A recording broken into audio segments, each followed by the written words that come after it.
बात कर लेते हैं बिहार की कानून व्यवस्था और बेकाबू सियासत की। ऐसा कोई भी दिन नहीं बीत रहा है कि जब बिहार में अपराधियों ने कानून के इकबाल को चुनौती ना दी हो।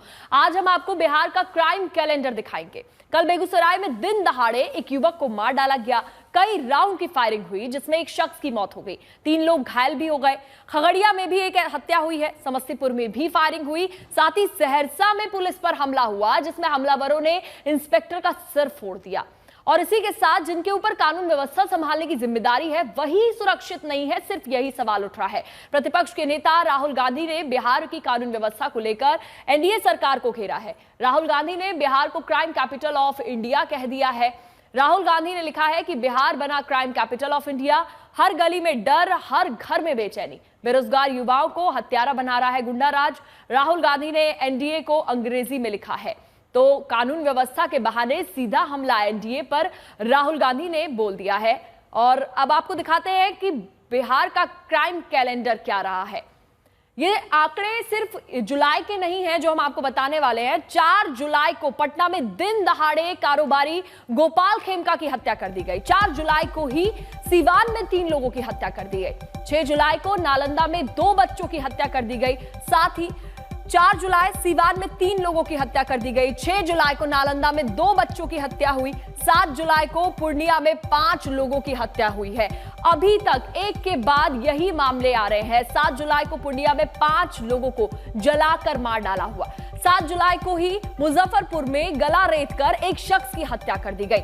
इसी के साथ 10 जुलाई को पटना में बालू कारोबारी की हत्या कर दी गई। 12 जुलाई को नालंदा में नर्स की हत्या और 12 जुलाई को ही नालंदा में एक युवक की भी हत्या कर दी गई। तो आप समझिए कि अब जो बिहार में किस तरीके से ये मामले बढ़ रहे हैं, अपराध कितना बढ़ रहा है। 12 जुलाई को सीएम नीतीश के नालंदा में नर्स की हत्या हो गई और एक शख्स की भी हत्या हुई थी। 12 जुलाई को सीतामढ़ी में भी एक हत्या हुई है।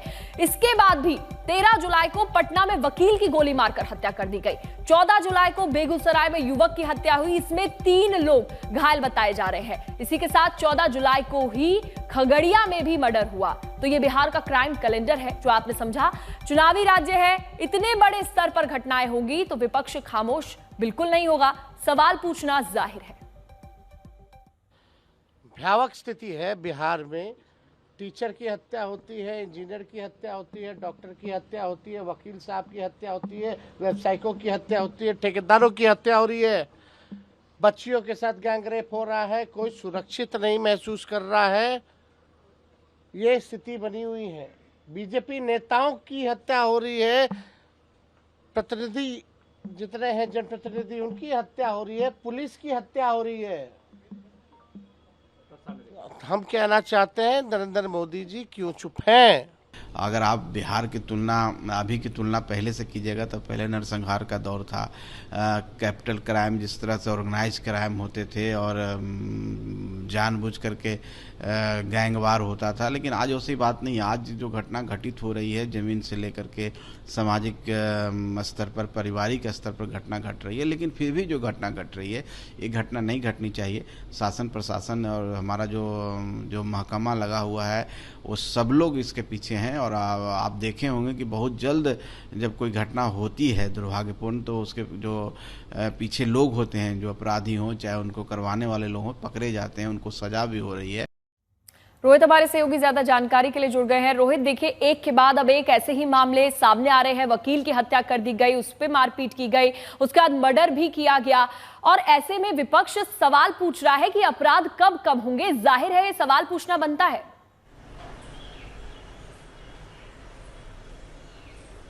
बिल्कुल, जिस तरीके से अभी आपने क्राइम का पूरा बुलेटिन दिया है, तकरीबन 2 दर्जन हत्याएं हो चुकी हैं पिछले 10 दिनों में पूजा। और जाहिर सी बात है विपक्ष को तो एक मुद्दा मिलेगा ही जब आप कानून व्यवस्था इतनी खराब हो जाएगी और नीतीश कुमार के सुशासन का दावा जो है पूरी तरीके से फेल हो जाएगा तो तेजस्वी यादव हमला बोलेंगे ही, और वो हमला कर भी रहे हैं कानून व्यवस्था को लेकर। लेकिन सरकार की दलील हमेशा से और हाल के दिनों में भी वही रही है कि पहले ऐसा नहीं था। पहले ऑर्गेनाइज्ड क्राइम होता था, आज ऑर्गेनाइज्ड क्राइम नहीं है। पहले नरसंहार होता था, आज नहीं है। तो आज हो सकता है कि उस तरीके का अपराध ना हो जिसे जंगल राज कहा जाता था लालू राबड़ी के शासनकाल में, लेकिन आज हालात कुछ बहुत ज़्यादा बेहतर नहीं दिख रहे हैं ज़मीन पर आप देखिए 2 दर्जन हत्याओं का जिक्र हम लोगों ने अभी इस वक्त कर लिया जब हम बात कर रहे हैं। तो इस तरीके से विपक्ष लगातार हमला बोल रहा है, लेकिन कहीं ना कहीं पुलिस और प्रशासन जो है वो लग रहा है कि अपराधियों के जो मनोबल जो बढ़ा हुआ है उसके सामने पूरी तरीके से फेल है।